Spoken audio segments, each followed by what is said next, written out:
Pemirsa, debat Cawapres 2024 tinggal menghitung hari. Adapun tema besar yang akan dibahas dalam debat tersebut adalah perekonomian Indonesia. Publik tentunya sangat berharap para cawapres dapat menjelaskan ide dan gagasannya secara konkret. Apalagi di tengah kesulitan ekonomi yang ada saat ini, publik sangat menantikan solusi apa yang bisa ditawarkan para cawapres.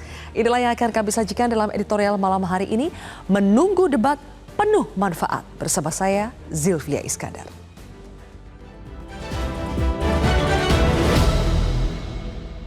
Menunggu debat penuh manfaat.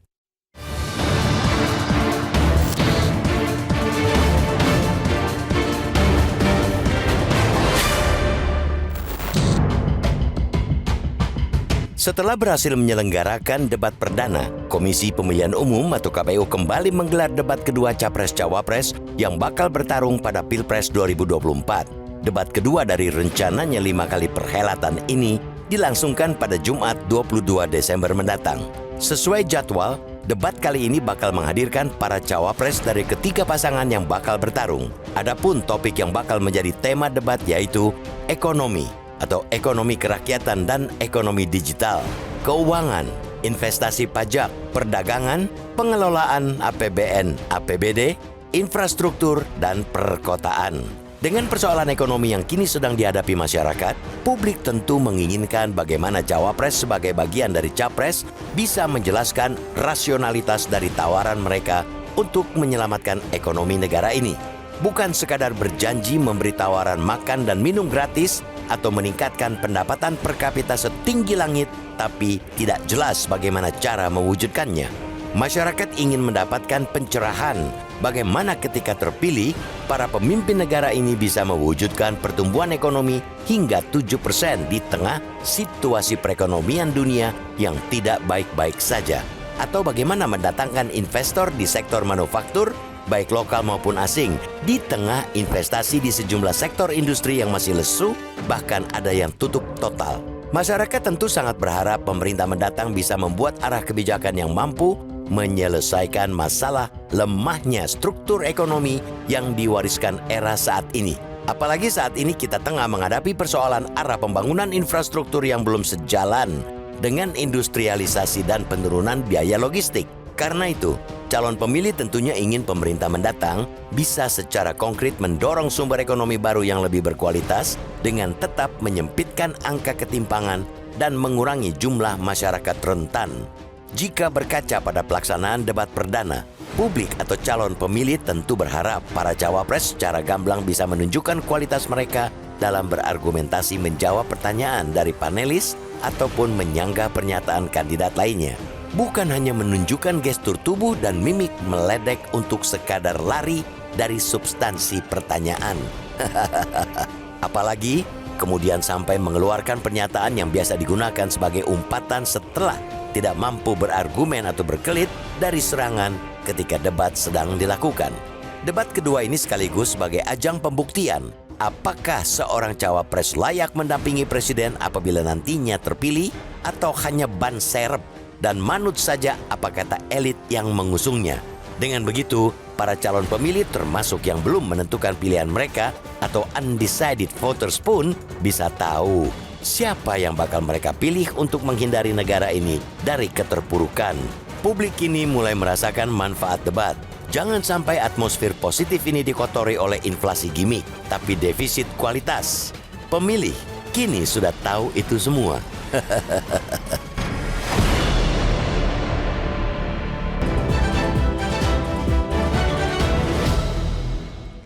Menunggu debat penuh manfaat, saya akan langsung membedahnya bersama dengan Ketua Dewan Redaksi Media Group. Sudah ada Bang Gaudensius Suhari. Selamat malam, Bang Gaudens. Selamat malam, Sylvia. Oke, kita bicara soal menunggu debat penuh manfaat. Tapi pertanyaannya, memangnya debat itu ada manfaatnya, Bang? Buat kandidatnya, buat calon pemilih? Ya, bagi pemilih itu secara kajian teoritis ya, minimal itu ada beberapa prasyarat untuk mengatakan debat itu bermanfaat. Yang pertama itu calon tidak dikenal, tidak cukup dikenal sehingga butuh debat. Yang kedua tentu saja persaingan yang sangat ketat gitu, sehingga debat itu salah satu parameter untuk dipilih atau tidaknya. Kemudian ketika masa mengambang atau yang disebut bimbang, ragu-ragu, belum memutuskan itu cukup besar, tentu debat itu sangat penting. Dan yang keempat, menurut teori itu, debat itu penting ketika kesetiaan kepada partai politik itu mulai luntur, sehingga dibutuhkan debat. Nah, apakah debat calon presiden maupun calon wakil presiden itu bermanfaat atau tidak, tentu kita menggunakan dua alat ukur di sana. Yang pertama itu terkait dengan kontennya, yang kedua itu terkait dengan konteks dari debat itu sendiri. Jangan sampai debat itu kehilangan substansi, yang ditonjolkan itu gimmicknya.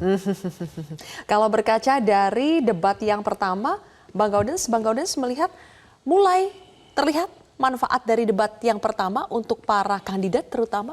Ya, manfaat atau tidak manfaatnya tentu diukur pada saat 14 Februari ya. Baru kita tahu debat itu bermanfaat atau tidak. Tetapi yang paling penting buat rakyat, debat itu adalah adu gagasan, pertukaran gagasan, dan di sana narasi yang dibangun itu adalah narasi tentang harapan hidup ke depan bangsa ini. Jangan pula debat itu hanya dipenuhi dengan gimmick-gimmick atau membagi-bagikan materi, bansos lah, makanan gratis, janji-janji manis yang agak sulit untuk dipenuhi itu sebaiknya ditiadakan. Tema untuk debat kedua ini kan sangat terkait dengan kebutuhan rakyat, persoalan ekonomi, apalagi ada ekonomi kerakyatan, kemudian juga perdagangan, pengelolaan APBN, APBD dan sebagainya. Bang, apakah ini sebetulnya justru adalah kesempatan yang sangat baik buat para cawapres ini untuk menunjukkan kualitas mereka dan betul-betul membumikan program-program mereka secara konkret? Ya, tentu pada tahap pertama itu yang dilihat itu adalah visi misi yang sudah diajukan kepada KPU. Kemudian bagaimana visi misi itu dielaborasi di dalam debat. Pada titik itu kita berbicara tentang isi kepala dari calon wakil presiden yang akan berdebat nanti. Janganlah berbicara sepotong-sepotong, tetapi hendaknya ketika debat itu berlangsung, benar-benar kualitas pribadi itu harus dipenuhi. Kalau orang mengatakan kalau kerbau itu yang dipegang itu talinya, pemimpin itu yang dipegang ucapannya. Karena itu ucapan di dalam debat itu mestinya bisa dipertanggungjawabkan dan yang paling penting bisa dilaksanakan. Oke, menarik ketika format debat ini Bang, memang kita tahu dibatasi oleh waktu, tapi dalam debat pertama kita dengar banyak juga capres yang tidak memaksimalkan waktu yang mereka miliki gitu. Apakah ini mungkin akan terjadi kembalikah di debat yang kedua? Karena selama ini kan kita lihat di publik ada memang cawapres yang banyak berbicara, tapi juga ada yang irit berbicara. Apakah ini akan terjadi lagi pada saat debat kedua nanti? Ya tentu publik itu kan haus tontonan ya, tontonan debat. Kalau debat itu hanya diisi dengan cukup, ya itu namanya cawapres cukup nantinya. Tetapi yang diharapkan oleh masyarakat, setiap calon wakil presiden menjawab pertanyaan itu benar-benar sesuai apa yang digagaskan, yang tertuang di dalam buku resmi yang sudah diajukan ke KPU. Masing-masing calon presiden dan wakil presiden sudah mengajukan ke KPU visi dan misinya, juga program-program kerjanya sudah diajukan kepada KPU. Bagaimana program kerja tentang ekonomi yang didebatkan pada 22 Desember itu benar-benar terelaborasi dengan baik gitu. Ya 22 Desember memang hari ibu ya, tetapi itu hari debat juga untuk Republik ini. Oke, baik. Bang Gaudens, biasanya kalau sudah menyentuh tema ekonomi, biasanya itu akan banyak sekali janji-janji manis, menggratiskan inilah, menggratiskan itulah, bagi ini, bagi itu, atau misalnya bansos tapi ada embel-embel plusnya lah, lebih lah dari yang pada sebelumnya. Apakah ini akan janji-janji yang akan bermanfaat buat para pemilih? Ya, ada satu ungkapan yang menarik ya. Kadang-kadang politisi itu menjanjikan bangun jembatan di atas tanah yang tidak ada airnya. Itu menunjukkan bagaimana janji politik itu hanya pemanis bibir, hanya untuk menyenangkan orang.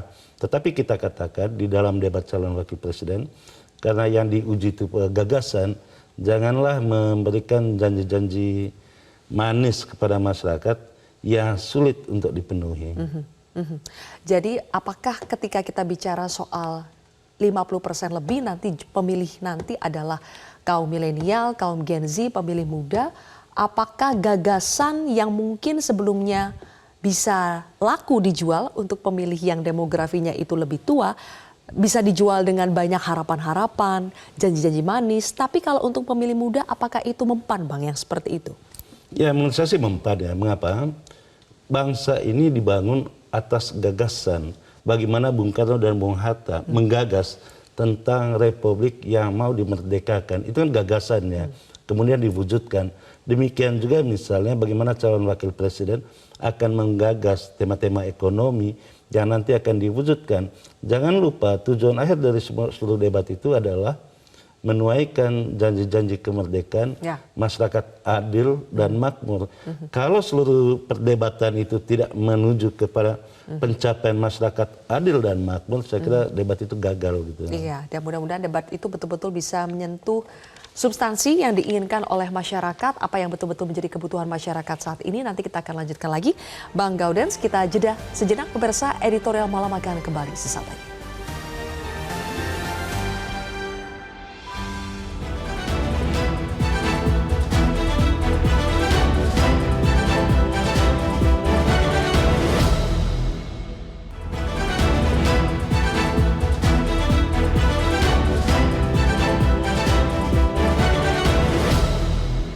Melihat dari tantangan ekonomi yang hari ini, voters ataupun pemilih ini punya concern besar, itu adalah soal masalah ketersediaan dan stabilitas harga kebutuhan pokok.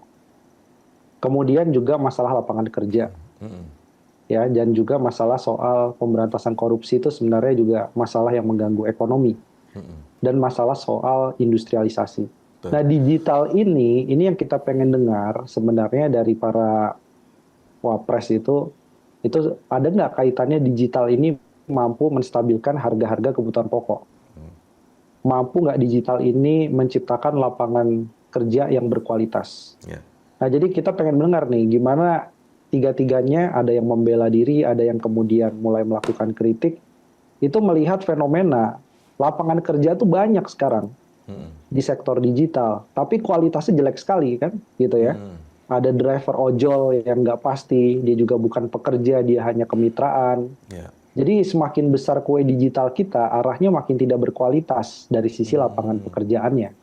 Makin banyak sektor informalnya, 60% penduduk kita bekerja di sektor informal dan itu masalah. Jadi digitalisasi memperbesar informalitas ekonomi. Bang Gaudens, kalau dilihat dari profil, dari pengalaman dan rekam jejak masing-masing para cawapres, akankah mampu untuk menjawab, untuk menyentuh substansi yang tadi sudah disampaikan oleh Direktur Eksekutif Selyos, bagaimana saat ini dengan perkembangan digitalisasi ternyata belum mampu menjawab berbagai persoalan ekonomi? Ya mestinya sih sebagai calon pemimpin ya, kan dia melewati proses yang panjang sehingga sampai kepada keputusan dia dipilih untuk memimpin. Kalau proses itu di bypass, tentu agak susah untuk menjawab. Karena itu kita berharap para calon wakil presiden benar-benar mempersiapkan diri, tetapi yang paling penting bukan teknis ekonominya, karena teknis ekonomi itu akan dikerjakan oleh birokrasi, bisa menyewa konsultan. Tetapi yang paling penting di dalam debat itu bagaimana disajikan tentang isi kepala para calon wakil presiden terkait dengan ekonomi. Misalnya bagaimana memecahkan masalah lapangan pekerjaan, bagaimana soal digital dan lain-lain. Jadi yang paling penting menurut saya itu adalah digali, disajikan di atas meja gagasan-gagasan berlian dari masing-masing calon wakil presiden sehingga bisa dijalankan oleh birokrasi. Toh wakil presiden maupun presiden tidak bisa jalan sendiri, tetapi dia akan dibantu oleh birokrasinya ke depannya. Oke, selama ini kan wakil presiden itu sering di stigma, sering dianggap sebagai ban serep begitu ya, Bang Gaudens. Apakah untuk para cawapres ini mereka betul-betul harus menampilkan, harus all out layaknya ya kalau bisa sampai seperti seorang presiden ya harus sampai seorang presiden karena kan toh kalau misalnya presiden berhalangan nanti kan akan menggantikan wakil presiden. Jadi apakah kapasitas mereka, performance yang akan mereka tunjukkan nanti di hari Jumat 22 Desember harus layaknya sampai bisa seperti presiden, seperti capresnya? Ya, wakil presiden sebagai ban serep itu muncul pada konsep Orde Baru ya. Karena ketika itu untuk menentukan calon wakil presiden itu harus ada persetujuan dari presiden yang disampaikan lewat MPR. Tetapi sekarang yang dipilih itu pasangan calon presiden dan calon wakil presiden. Itu berarti mereka satu paket.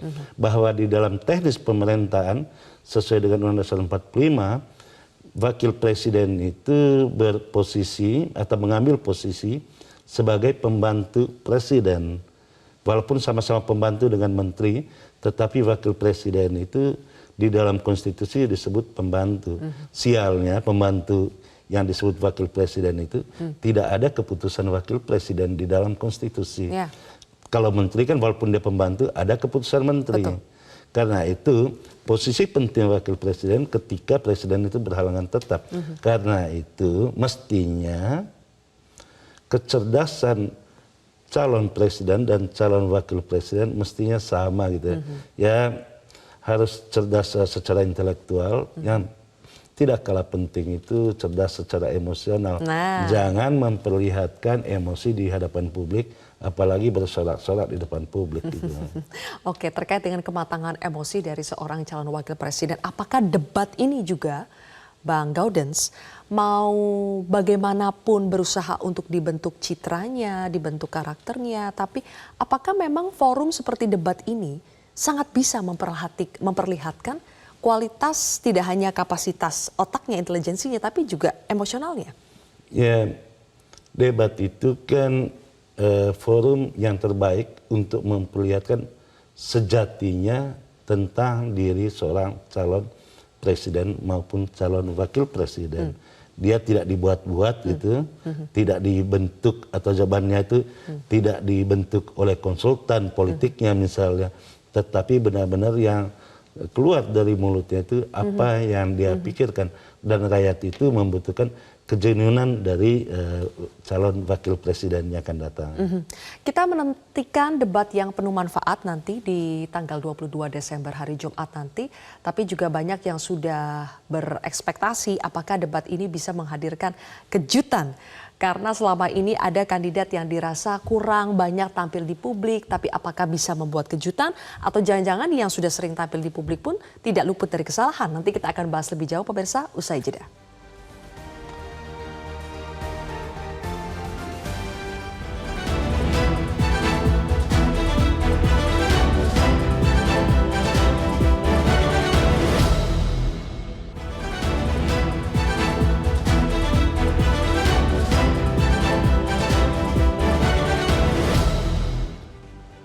Kembali lagi di editorial malam, pemirsa. Bang Gaudens, banyak yang berekspektasi mudah-mudahan ada kejutan. Karena kalau dilihat dari beberapa forum sebelum debat, itu orang sudah mulai menakar-nakar. Kira-kira kemampuan orasi debat dari kandidat ini akan seperti apa? Benarkah bisa terjadi kejutan yang jauh berbeda dari apa yang selama ini ditampilkan? Ya bisa saja kalau kita beranggapan bahwa ada yang disembunyikan selama ini, seakan-akan tidak bisa bicara, tetapi pada saat debat nanti justru lancar untuk berbicara. Tentu hal-hal seperti ini bisa saja terjadi, tetapi kan tergantung rekam jejak seseorang. Kalau seorang dibesarkan di dalam tradisi adu gagasan, tradisi tukar-menukar intelektual, tentu orang-orang seperti itu tidak terlalu susah untuk mengikuti acara-acara debat seperti ini. Tetapi orang yang tidak dibesarkan di dalam tradisi intelektual tentu akan kewalahan. Mudah-mudahan karena calon wakil presiden itu kan orang-orang terhormat ya, mestinya yang ditampilkan itu memperlihatkan bahwa mereka benar-benar orang terhormat dan pantas untuk duduk sebagai calon wakil presiden. Ini momennya ya, meskipun masih banyak perdebatan apakah debat ini bisa memberikan efek secara elektoral atau tidak. Tapi setidaknya dari debat ini kita bisa sedikit banyak mengukur bagaimana intelektualitas dan juga emosionalnya seseorang, karakter seseorang itu bisa sedikit diberikan gambaran lewat debat ini. Bang Gaudens, kemudian kalau kita bicara soal bagaimana ketiga orang ini punya pengalaman, punya rekam jejaknya masing-masing, apakah dalam format debat kita masih belum tahu, Bang Gaudens, apakah format debatnya akan sama persis seperti debat Capres? Karena tadi ada pernyataan dari Gus Imin ya kalau soal format kita serahkanlah kepada KPU, kita nurut saja. Tapi dia berharap tetap akan ada saling sanggah. Nah, kalau ini sampai di otak-atik lagi formatnya Bang Gaudens, apakah ini wajar jika rakyat curiga? Ya, yang paling penting sih jangan sampai format debat itu hanya membacakan visi misi yang sudah disiapkan. Tetapi terlepas dari itu, yang ingin saya katakan bahwa debat itu hanyalah salah satu cara di dalam berkampanye. Masih ada cara-cara lain. Dan yang tidak kalah pentingnya lagi, sejak 21 Januari nanti akan ada rapat umum ya. Di sana itu akan terjadi kampanye terbuka, yang di sana itu baru kita lihat siapa sesungguhnya calon wakil presiden yang menjadi singa panggung gitu ya. Baru terlihat nanti setelah 21 Januari itu. Okay. Tetapi yang paling penting itu bahwa debat itu harus diikutin, formatnya jangan menyesuaikan dengan kemauan salah satu pihak atau para pihak, tetapi aturan itu harus ditetapkan di awal, seperti main bola gitu ya. Iya. Jangan sampai di tengah pertandingan, di tengah jalan gitu diubah aturan mainnya. Ya mau seperti apa nanti negara ini. Baik, kalau begitu kita sama-sama nantikan bagaimana nanti hasil dari debat tanggal 22 Desember nanti, apakah betul-betul memberikan manfaat atau lagi-lagi hanya sekedar gimmick. Terima kasih Bang Gaudens sudah bergabung bersama kami di Editorial Malam hari ini. Dan pemirsa, demikianlah akhir dari Editorial Malam. Saya Zilvia Iskandar mewakili rekan-rekan bertugas mengucapkan terima kasih atas kebersamaan Anda. Sampai jumpa.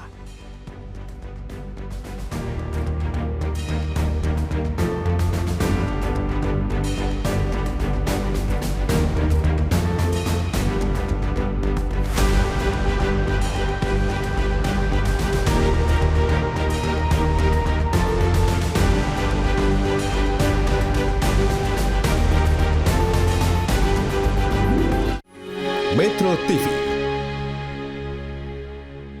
Jelajahi cara baru mendapatkan informasi. Download Metro TV Extend sekarang.